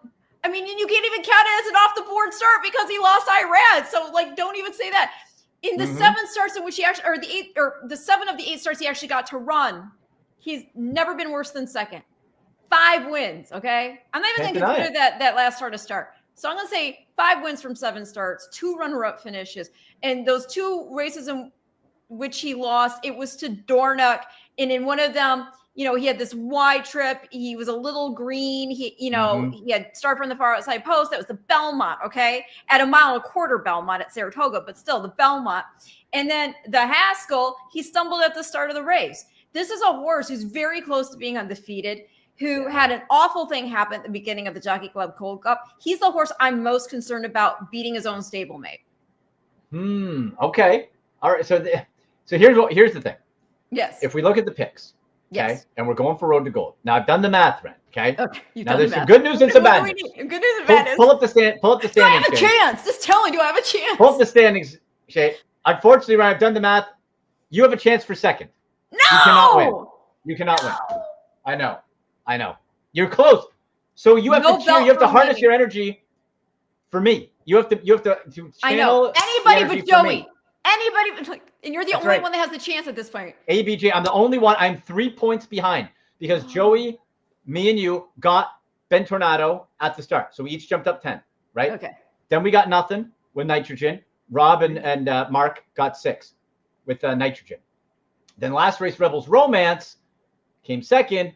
I got 6 to jump up You didn't get anything. So I got three. I am 3 back of Joey. So right. if Forever Young wins, I'm toast. Yeah. If Forever Young comes in, really, I think journalism has to either has to come second or first, and Joey has to come like third or worse. Okay. So that's kind of the angle. And then believe me, if I win this thing, keep an eye at my Railbirds. There will be an obnoxious celebration come Monday with the belt. Obnoxious. Hey, there should be a mini belt. There should be like a mini belt for the runner-up, like you know what, like an intercontinental, like old school, right? Yeah. Intercontinental championship. Yeah, you know, and you know, if I might, I think it might behoove us going forward. If there's a way that there's like, I know it'd be hard to total up, but I believe that you can do the math and crunch the numbers. But I think there'd be something going forward that might behoove us in the future. If we tweak it where you get bonus points if your horse goes off at really awesome odds, or it was, you know, whatever. So we'd have to set what that number is. Right. Because this game, the way we're playing it right now, there's like a lot of like, ooh, do you hedge with the favorite? Because the favorite is generally going to have better odds of at least running first, second, third in the money. Yes. Or do we just go all out and give the people horses that are prices? Because we're actually trying to. You know. I like where your head's at. Well, we'd have to figure out what the line is. Yeah. But you know what? After season 3, we'll be taking a break from Road to Gold until the Pegasus. We'll kick it up then, which is what, February? Like we actually total up based on what the earnings would have been. Oh, you know what? Okay, yeah. We're gonna tweak. Stay tuned, folks, for season 4. Stay tuned for the tweaking. If you just tuned in now, it's like, whoa. It's not that type. Big ratings. All right. No, we're not going that way. This is a family show. It's a family show, absolutely. Before we get to the rate, are you watching the World Series tonight? You going Blue Jays? I don't follow any sport other than horse racing. I do watch hockey a bit. I'm from Michigan. I got to. There was a time when the Red Wings were amazing. Yeah. So do you? Okay. So you are. Michigan is like kind of close to Toronto. So you're cheering for the Blue Jays, is what I'm hearing, right? Yes, I'll take the Blue Jays. There we go. That's all I wanted to hear. That's a forced plug. Tweet, baby. That's it, baby. Go. I was at the night I was 12 years old, Ren. I was at the 1993 World Series when Joe Carter hit the game-winning home run. Oh, wow. Section 524B. I'll never forget it. I remember the sight, smell, sound. 12 years old when the Jays last won the World Series. Oh, so I'm very excited to see how tonight is. That's pretty awesome, Sauce. We'll see. 6 minutes. 6 minutes to post. Fierceness is currently favored at 3-1 on the board. Okay. Sierra Leone, Forever Young is also 3-1, and then you've got Sierra Leone at 7-2. Journalism sitting at a generous 5-1. If you want to go that way, I put $2 on to win. I'm going big, all in. All right, that's what you can do. We'll see how this rocks out. I mean, we've had some surprises at these World Championships, I will say. Ren, how about can I interest you in a little 58-1 contrary thinking? That would be the funniest thing ever. That would be of this Breeders' Cup World Championships. We just saw 27-1. Huh? We just saw 27-1 on horse win. Could you imagine? Could you imagine if after all the kerfuffling and everything, if contrary thinking bounced out of there? And flipping wired. Wow. Like, you know what, Ren? It's not the same. So like follow the breadcrumbs with me here. Okay. But like it's not the same, but it's sort of like in the King's Plate this year. Okay. Yes. All the horses that everyone thought were going to win got all jumbled up because Mancetti just took off. And it was don't remind me about this. Right? Mancetti was okay. I was like, oh, do I go with the US based horse or Mancetti? And I ended up going with the US based horse. Yeah. Over him because you had to give top 3 plays. I would have forget about it. Right. Like he bounced out of there. And then all the other horses like got jumbled up and they couldn't like really separate. Now, you know, like I said, this is a long push. There's more horses in the field, and contrary thinking is 58-1 for a reason. Well, we just saw Silver Wire in the distaff, right? So yeah, but like what I'm saying. bounce out to the front. Somebody bumps around a little bit, something. I don't know. I'm not going to put any money up, but that would be quite the payout. Now up to 59-1. That's contrary thinking for you. Contrary thinking. Wouldn't that be such? Even if contrary thinking got third. Oh, there's no way. God. It's got to be either win or like last. That's it. I don't think there's in between. Yeah, no, I hear you on that. It is interesting though. It's just the thing that always strikes me when I look at whenever Sierra Leone and Forever Young are in the same race. So now this is like the third time they've met up. It still just cracks me up because they are legit cousins. It's like, what is the statistical think about that? What is you would think of the meme where all the different like equations are going past the person's face as they're trying to mind. What is the statistical probability that two horses whose moms or sisters are going to be not only good racehorses and born on different parts of the racing in different countries in different countries? What are the chances that their moms are sisters? And they meet up in the Kentucky Derby, and they're the two horses that happen to be bumping each other down the stretch of the Kentucky Derby. Family rivalry. Third. Huh? Yeah. Forever Young was my pick in that Kentucky Derby too. I was pretty PO'd at that. No, it's crazy when you think about it. Absolutely crazy. Yeah. It's we are 3 minutes away. Now let's finish. Now. Oh, I gotta refresh. Get with the program. Oh boy. I think I'm like 5 seconds behind you. Let's see. So let's finish off with Sierra Leone. Mark talked a little bit about it. 7-2 right now, live odds. And this is a horse again. Like you can make an argument, pros and cons. Has won some big races, has beat Fierceness, has lost to Fierceness, has lost to Mind Frame, has finished ahead of Forever Young. Like there's so many entanglements with Sierra Leone. Like I think you got to have Sierra Leone. Well, don't have to, but it would make sense if you had it on a trifecta ticket or something, right? But I mean, how do you think he ranks out? Say the number again so I make sure I heard you right. 7-2 for 7-2 odds for Sierra Leone. I obviously he's a really nice racehorse. He's going to come running. And it seems like he's matured into a better minded racehorse. He's another one that would kind of get in his own way a little bit. I would expect that he's definitely a threat, and I think 7-2 is fair on him. I'm surprised, to be honest with you, and I know it's because he's so lightly raced, that Nevada Beach though is sitting there at 20-1 with the connections of Bob Baffert and Mike Smith, who is the most winningest jockey in Breeders' Cup history. Oh. And off a grade 1 win in the Goodwood, in which he, sat just off the pace there before kicking on for the win. Now, again, he is very lightly raced, so I get why other people are looking every other which way. But let me just put it this way. It would not surprise me to see Bob pull it off here with a really nice horse who's just maybe coming into his own. A 20-1 long shot. Like I said, we just saw a 27-1 long shot win. Wouldn't that be something? Everybody's talking about everybody else, and Bob Baffert squeaks it out with Nevada Beach. That would be crazy too.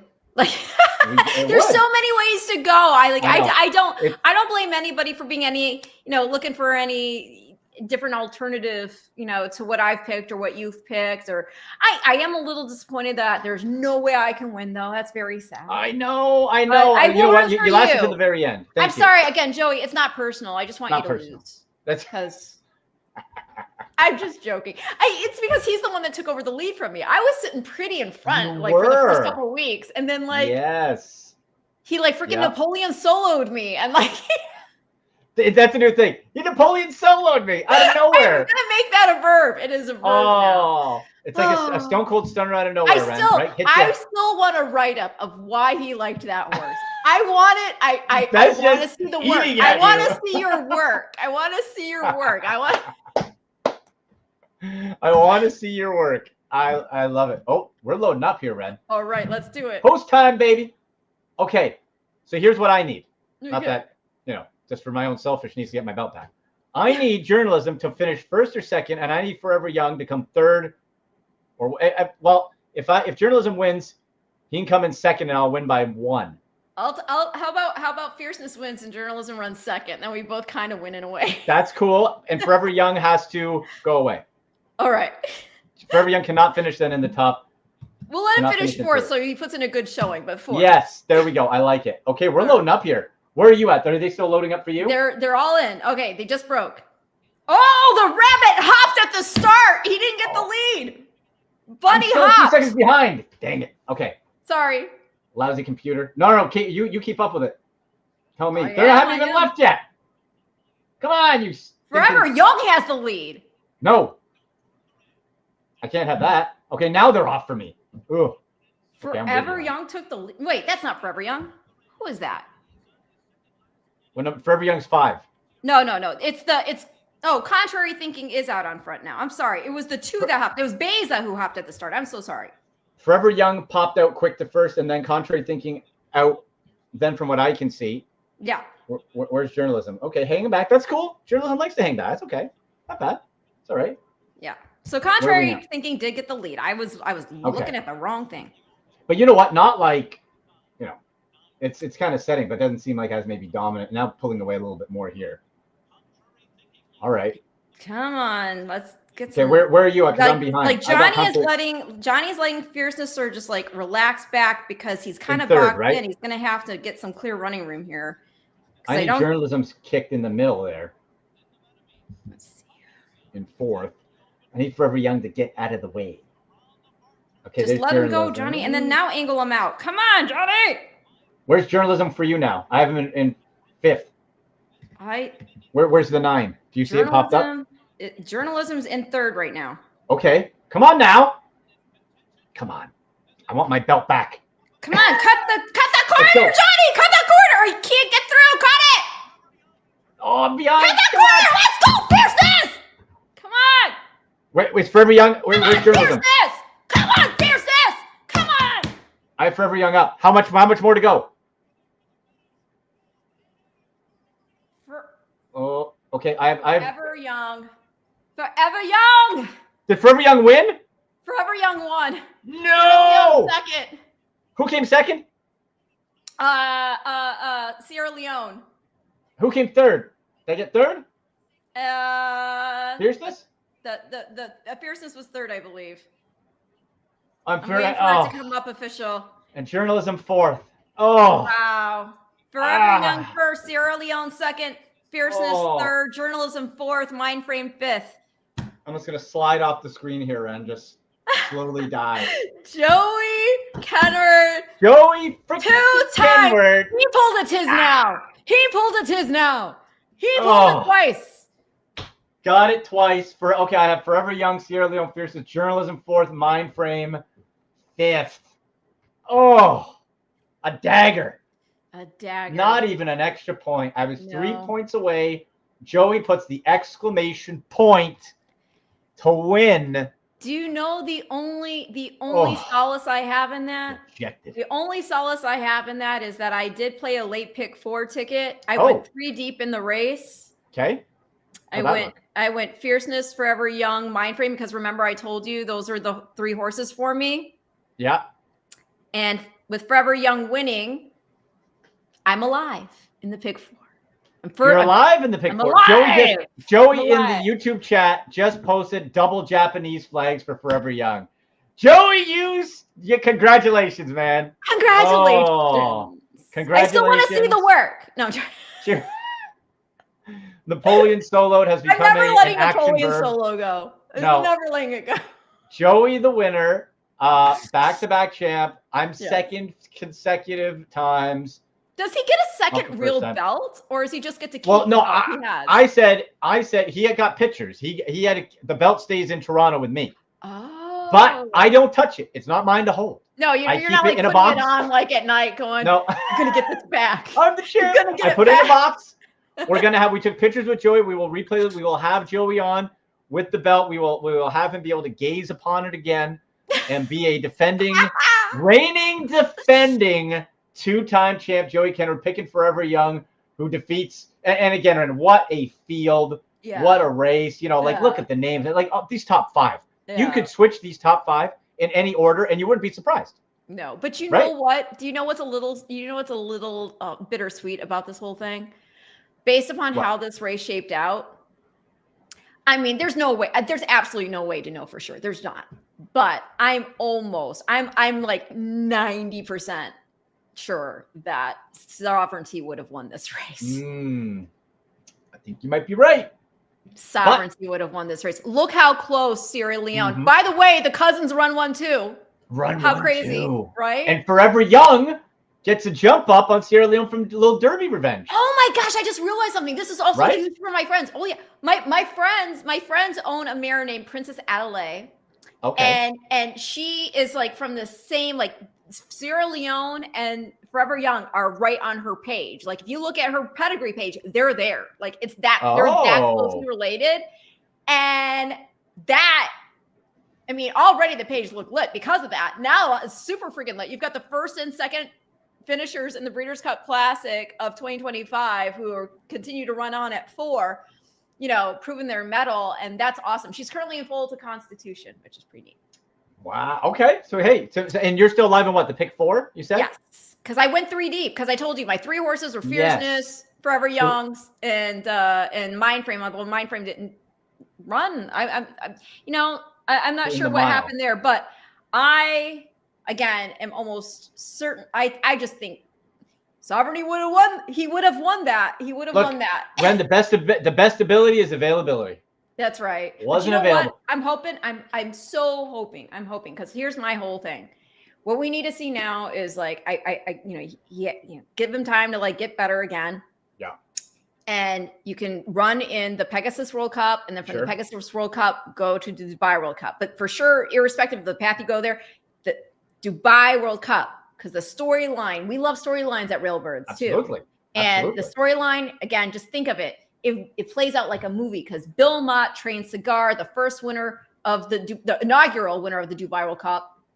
30-year anniversary next year. Can you imagine if he goes back, wins the Dubai World Cup with Sovereignty, who is a homebred for Sheikh Mohammed? Like, that would be next chef's level. kiss storyline right there.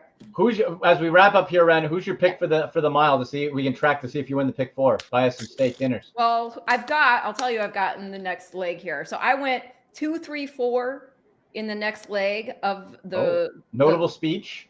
So I have Notable Speech. I have, I'm trying to get to where the odds are so I can like open it up here. Salah.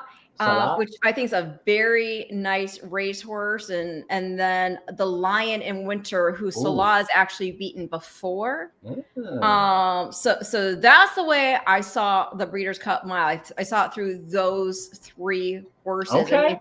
If you look at Salah, I mean, that last out victory there over the Lion in Winter in the Prix du Moulin de Longchamp. Très bien. Yeah, très bien. Je parle français un peu. Je ne parle pas très bien. That's better than my French, tell you that. Oh, merci beaucoup. Oui. But I mean, that horse put up a time form rating of 116, which should translate to somewhere around 106 or so. I mean, it differs. I mean, generally, it's a sloppy rule of thumb. It's not exact. So I don't want anybody to come at me and be like, oh my gosh, it's not exactly that. There's all these different variables. But I generally, subtract around 10 or so points from a time form rating to transfer it to a buyer figure. But there's also other elements that go into it, like the surface, the distance, and all of that. So it's not an exact science at all. Right. By any means. Right. But that was impressive. And I just think that he looks like a nice horse and a potential upset. But Notable Speech, you gotta respect. So those are the 3 horses I used.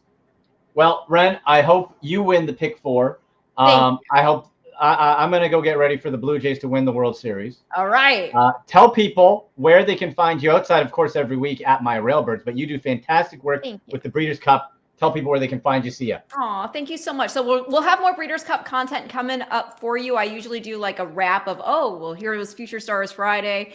Show, sort of just a rewind of that. And then there will also be interviews. I've already started to line up interviews with Ocean Murphy, with David Ngordo, who's the one who selected Super Corridora, the winner of the Juvenile Fillies. Matt Miller, she's the one who discovered Sci-Fair. So we'll get a bunch of stuff recorded, and you'll see those videos over the coming weeks.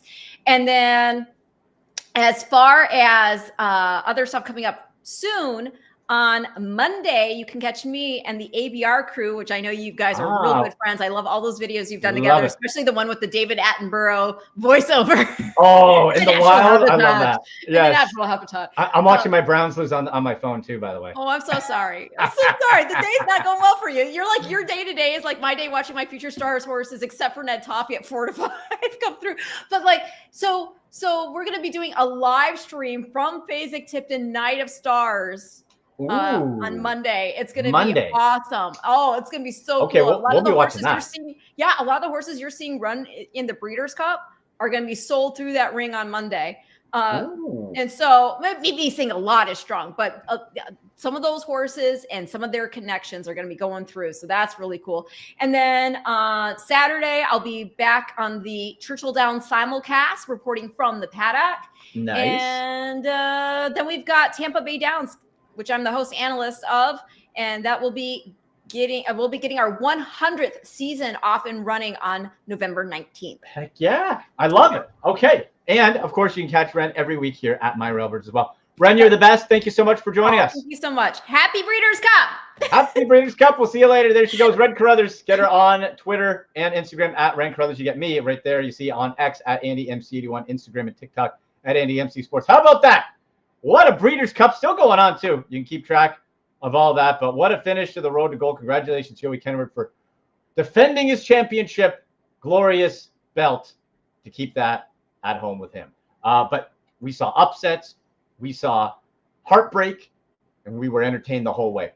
Thank you to everyone for joining us here. Make sure you are keeping track. There is a ton more content coming Sunday, Monday, into next week from the Breeders' Cup. Everything adjacent to it. And make sure you are following at My Railbirds on all socials. Big thanks to producer Shane and the Sick Media crew. I'm Andy McNamara. You've been watching the Breeders' Cup live stream.